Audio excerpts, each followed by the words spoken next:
পর্দা নামল ২৩তম ঢাকা আন্তর্জাতিক চলচ্চিত্র উৎসবের।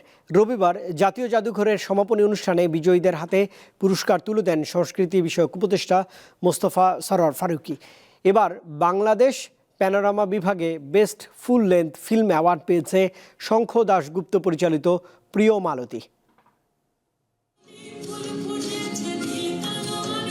ভাঙল দেশের সবচেয়ে বড় চলচ্চিত্র উৎসবের মিলন মেলা। নাচের তালে তালে বাড়ল আরেকটি বছরের অপেক্ষা।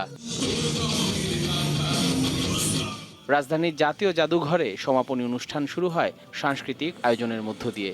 এরপর বিভিন্ন বিভাগে বিজয়ীদের হাতে পুরস্কার তুলে দেন জুরি ও অতিথিরা।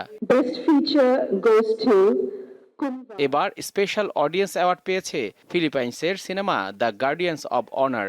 বেস্ট অডিয়েন্স অ্যাওয়ার্ড পেয়েছে ভারতীয় সিনেমা পদাতিক। ফ্রান্সের কুম্ভা পেয়েছে best feature film award. Priyo Maloti, directed by Shankha Dasgupta.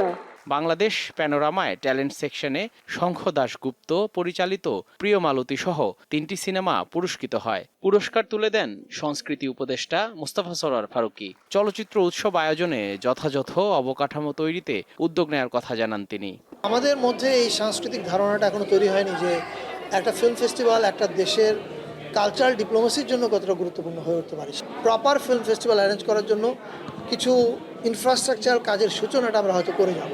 আমার ধারণা যে ছবিগুলো ছিল আপনাদের সবার জন্যই খুব আনন্দময় সময় কেটেছে এবং বেশ কিছু ট্যালেন্টেড ফিল্ম মেকারের ছবি আমরা দেখিয়েছি।